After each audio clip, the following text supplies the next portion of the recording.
નમસ્કાર, આપ જોઈ રહ્યા છો સ્પાર્ક ટુડે ન્યૂઝ. નવસારીમાં આંતરરાષ્ટ્રીય વિશ્વ હિન્દુ પરિષદનો ત્રિશુલ દીક્ષા કાર્યક્રમ યોજાયો. એચપીના વડા ડોક્ટર પ્રવીણ તોગડિયાએ બહેનોને કટાર દીક્ષા આપી. સમગ્ર હિન્દુ સમાજને એક થવા ડોક્ટર તોગડિયાએ આહવાન કર્યું. વૈષ્ણવદેવી મંદિરની મેડિકલ કોલેજ બાબતે ડોક્ટર તોગડિયાએ નિવેદન આપ્યું. કોલેજમાં વિધર્મીઓને પ્રવેશ અપાતા વિરોધ કરાયો હતો. વિધર્મીઓને પ્રવેશ આપનારી કોલેજ બંધ કરાવી હોવાનો ડોક્ટર તોગડિયાનો દાવો. મોહન ભાગવતના જાતિવાદ અંગેના નિવેદન બાબતે ડોક્ટર તોગડિયાએ પ્રતિક્રિયા આપી.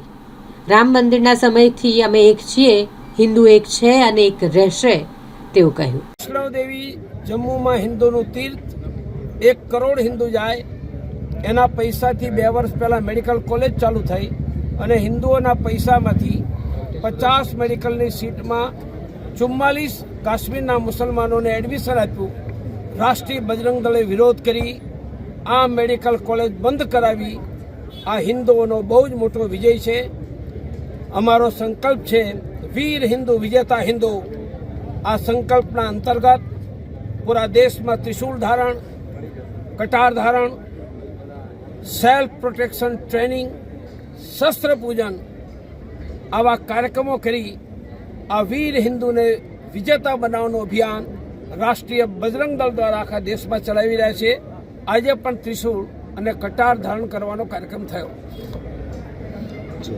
મોહન ભાગવતજીએ જાતિવાદ મામલે નિવેદન આપ્યું છે, કઈ રીતે મૂલવો છો?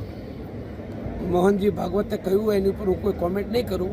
હું કહીશ હમ સબ હિન્દુ એક है, हम एक है, एक रहेंगे. राम मंदिर में भी हम एक रहे थे, आगे भी एक ही रहेंगे. इतना ही प्रवीण तोगड़िया का कहना है. ગૌ માતાને રાષ્ટ્રમાતા બનાવવા માટે શું तुरंत घोषित થવી જોઈએ.